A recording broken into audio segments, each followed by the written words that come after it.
Hello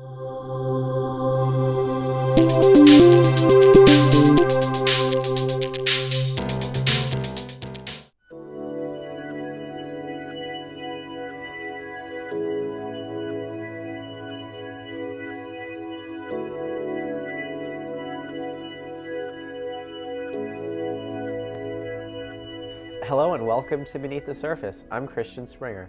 And I'm Kelsey Vincello. In today's show, we'll discuss urban legends such as the mermaid, the Loch Ness Monster, the underwater city of Atlantis, and the horrific Kraken. Let's get started with the mermaid. This mythical creature is half woman and half fish. The name comes from Middle English mer, meaning sea. The male version naturally is called a merman. The earliest known mermaid legends come from Syria around 1000 BC, when the Syrian goddess Atargatis dove into a lake to take the form of a fish.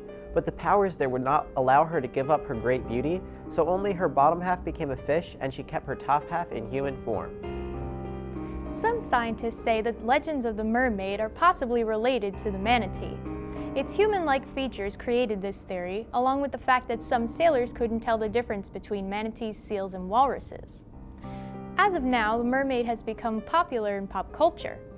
Recently on Animal Planet and Discovery Channel, there have been specials where they test the evidence gathered by scientists questioning if this creature truly inhabits our waters. Since no one has actually recorded an account or interaction with a mermaid, to say this creature exists would be a shot in the dark.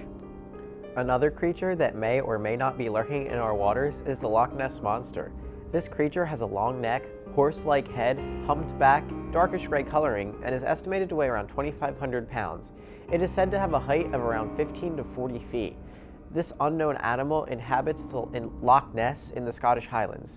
It is similar to other supposed lake monsters in Scotland and elsewhere, though its description varies from one account to the next.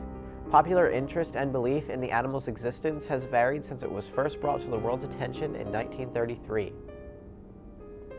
Evidence of its existence is minimal and much disputed. The main evidence captured is a picture of an unidentified head poking out of the water. However, most of the scientific community regards the Loch Ness Monster as a modern-day myth.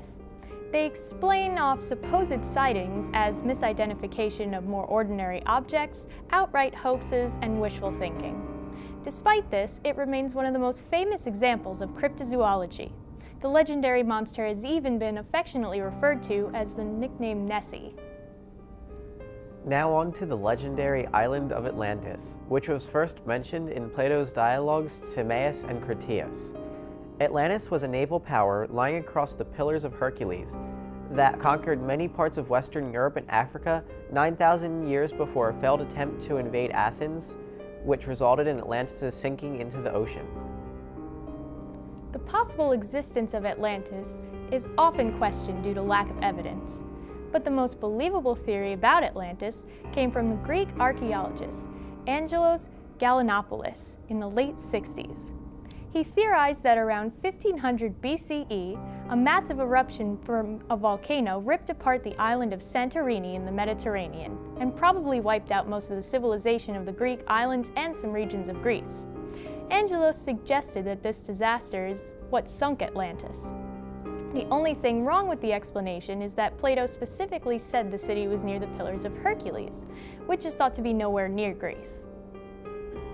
The sea monster known as Kraken was of giant proportions and was said to dwell off the coasts of Norway and Greenland. The legend may have originated from sightings of giant squid, and according to stories, this huge and many-armed creature could reach as high as the top of a sailing ship's main pole. The Kraken would attack a ship by wrapping his arms around the hull and capsizing it. The crew would either drown or be eaten by the monster. Later Kraken stories bring the creature down to a smaller but still monstrous size, though early descriptions of the animal give a more crab-like appearance. The legend of the Kraken is probably related to what we know as the giant squid today.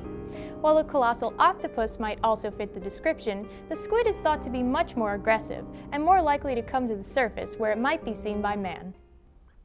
Okay, we hope you enjoyed that. So what do you think? Well, I don't know. I think the Kraken is probably the most realistic of all of them. Really? Not the mermaid? No, not the mermaid. Gee willikers.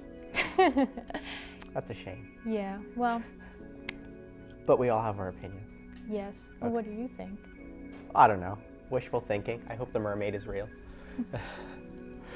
But that's it for today, and we'll be right back on Beneath the Surface.